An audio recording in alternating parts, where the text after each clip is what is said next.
요즘은 코로나 때문에 집에 있는 시간이 많다 보니 언제나 재밌게 사연을 듣고 있어요. 생각해보니 저도 좀 풀어놓을 이야기가 있더라고요. 지금은 자유로워졌지만 시부모님과의 갈등을 좀 풀어보려 합니다. 저와 남편은 한 동호회에서 서로 알게 되었습니다. 저는 평범한 회사원이었고 남편은 시아버지의 회사를 함께 운영하고 있었죠. 지역에서는 나름 꽤나 큰 회사였기 때문에 당시 동호회에서는 금수저는 아니더라도 은수저 아니냐고 다들 놀려대기도 했었답니다. 남편은 항상 그런 소리에 겸손했고 어디 가서 티를 내지도 않았었어요. 그런 남자를 제가 만나서 2년 정도 연애를 하게 되었고 결혼 이야기가 오갔습니다. 남편은 시아버지, 시어머니, 그리고 여동생 하나가 있었어요. 시아버지, 시어머니 두 분 다 회사에서 일을 하셨고 남편이 경영을 물려받을 생각으로 일을 계속 배우다가 이제 거의 남편이 주도적으로 일을 해나가는 그런 상황이더라고요. 시어머니는 유독 남편을 좀 애틋해하고 많이 의지하는 게 보였어요. 나중에 이야기를 들어보니 시아버지가 아무래도 회사를 운영하고 인물도 좋다 보니 밖으로 좀 많이 놔두셨나 보더라고요.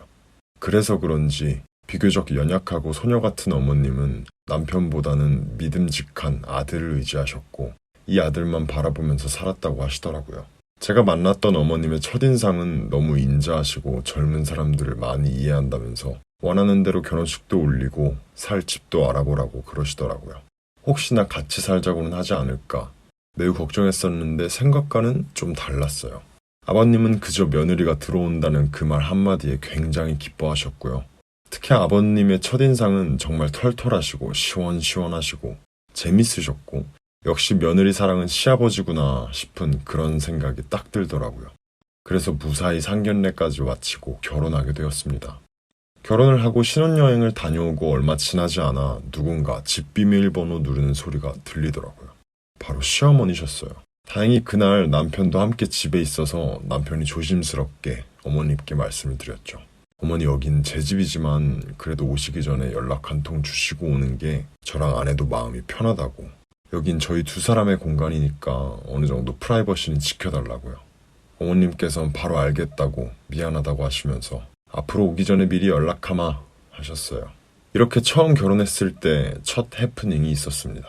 그러면서도 전 계속 긴장을 놓치지 않았죠. 남편이 아무래도 아버님 회사를 다니다 보니 시부모님과의 마주칠 일이 늘 많았어요. 결혼을 하고 나서도 남편의 일이 바빠질 수 있으니 제가 다니던 회사도 그만두라고 하더라고요. 그래서 전 제가 전문직도 아니고 나중에라도 남편이 회사를 운영하려면 내조를 하거나 남편의 일을 돕거나 해야겠다 싶어서 일을 그만두게 되었습니다. 요즘은 이걸 취집이라고 하더라고요. 하지만 전 제가 원해서가 아니라 남편도 시부모님도 원해서 일을 그만두게 되었던 거죠. 하지만 일에 대한 아쉬움이 없는 정도라고 할까요? 그러나 제겐 조금의 여유도 없이 바로 아이가 생겨버렸어요. 시댁에서는 당연히 너무너무 좋아하시면서 임산부에게 좋은 영양제며 운동기구며 사다 주시더라고요. 아이 성별을 아시고 나서부터는 아이 옷, 장난감, 육아용품 어느 것 하나 부족한 것 없이 저에게 지원해 주셨어요. 이때까지만 해도 참 행복했던 것 같아요.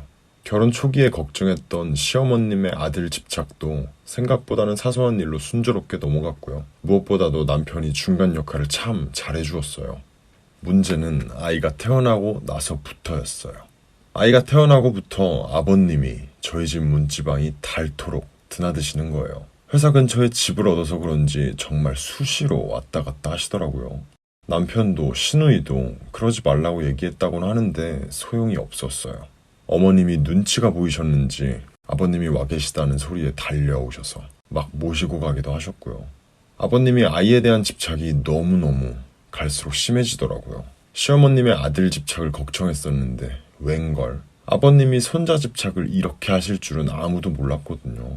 회사 일을 거의 저희 남편이 도맡아 하다 보니 이제는 시간도 많고 할 일도 없고 나이 드니 밖에 나가서 여자들하고 노는 시간도 귀찮고 모든 에너지를 제 아들에게 쏟아 부으시더라고요.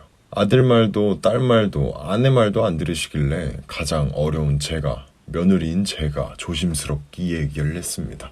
아이가 엄마 젖이 필요하지 않을 때가 되면 아버님이 아이를 데리고 나가서 많이 놀아달라고요.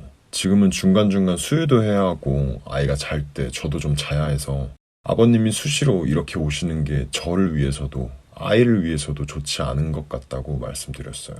그렇게 직접적으로 제가 말씀드리니 그래 알았다 이렇게 딱 한마디 하시더라고요. 저희 집안에서 사실 말이 가장 많으신 분인데 그 뒤로는 저에게 좀 냉랭해졌다고 할까요? 섭섭하다는 얘기겠죠. 그래도 제가 살려면 어쩔 수 없었어요. 그렇게 어느 정도 평화를 되찾았고 또 평범한 일상을 이어갔습니다. 아이가 젖을 떼고 기어다니기 시작하고 유모차를 타고 다닐 수 있는 시기가 오니 아버님의 시동이 다시 걸리기 시작하셨죠. 아침에 일어나서 회사 한번 슬쩍 찍고 아예 저희 집으로 출근을 하셨어요. 그럼 또 전 아버님과 아이와 저 이렇게 셋이서 집에 있게 되었죠. 이러니 아버님 때문에 남편은 늘 저에게 미안해했고 아버님에게 말하는 건 소기의 경일기라며 대책을 세워보자고 하더라고요.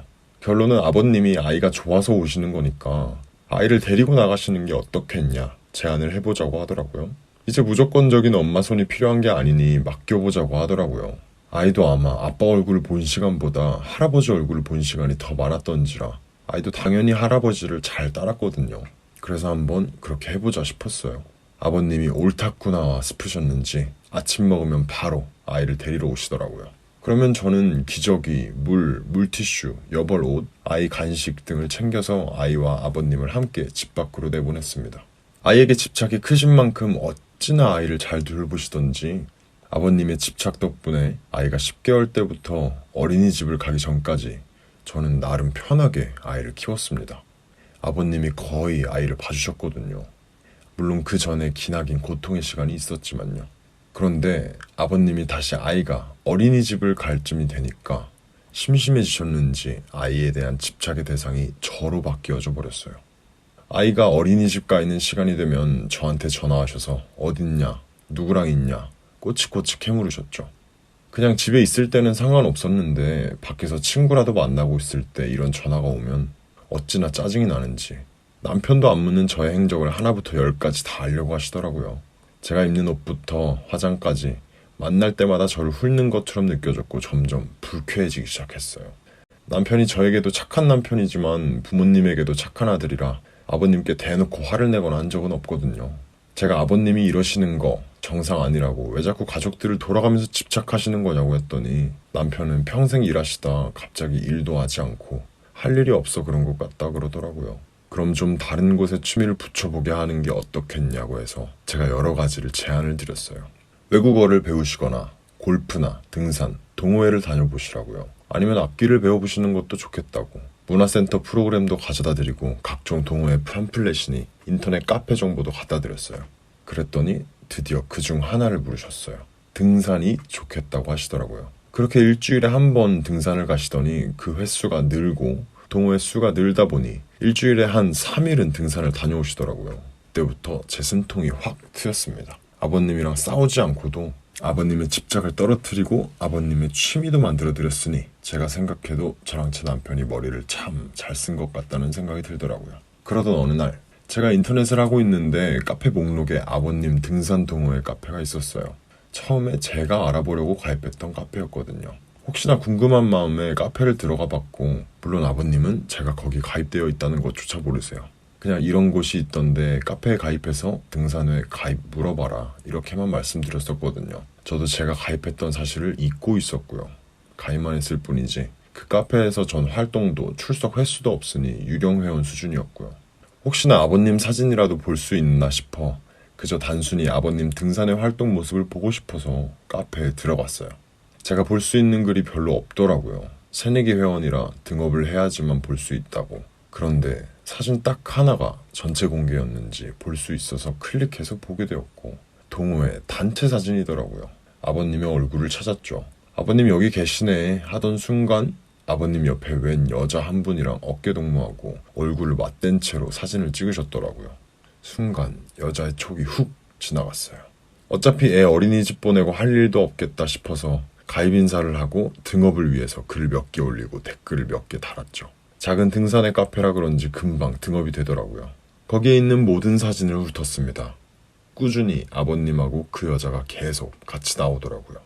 막 이상한 사진이 있는 건 아니었지만 어느 사진이던 아버님의 옆엔 그 여자가 항상 함께 있었어요. 젊었을 때 그렇게 밖으로 놔두셨다더니 이게 끝이 아니고 평생 이러고 사시려고 그러시나 싶은 생각이 들더라고요. 그리고는 순간 어머님이 너무너무 불쌍한 것 같고 그 아빠의 그 아들이라고 내 남편도 이렇게 되면 어쩌나 그런 나쁜 생각도 들고 막 머릿속도 복잡하고 심장도 뛰고 어찌해야 될지 모르겠더라고요. 물론 불륜의 현장을 잡은 건 아니지만 이건 뭐 딱 봐도 등산에서 만난 여자랑 만나는 것 같은 느낌이 들었습니다.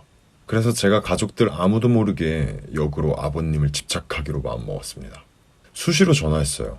수시로 메시지 보내고 수시로 영상통화도 했어요. 아버님께서는 갑자기 왜 그러냐고 그러시더라고요. 그래서 그랬죠.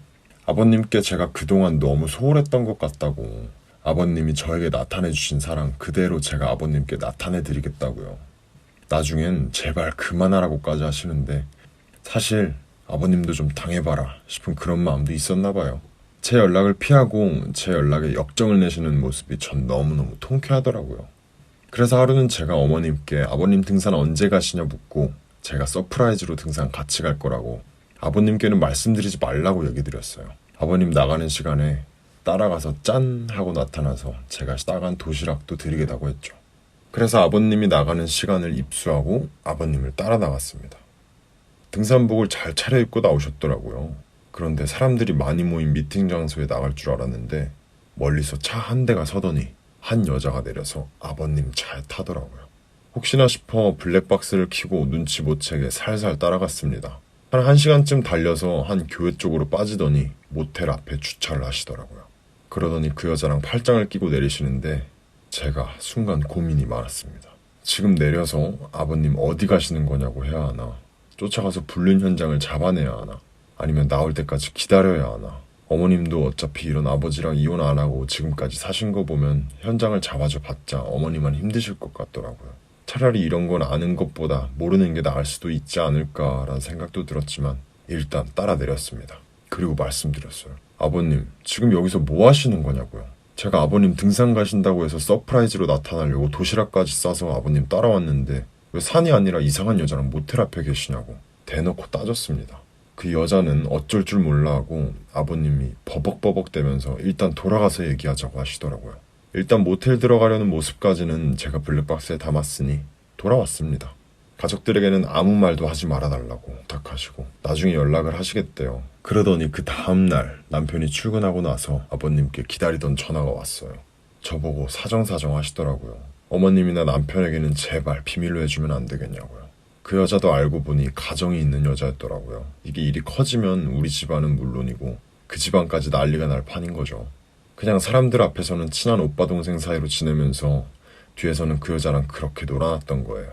그 이후로 저에게 집착이 끊어지셨던 거였고 전 어쩌다 그 현장을 잡게 된 거고 아버님의 약점 하나를 제대로 잡은 거죠.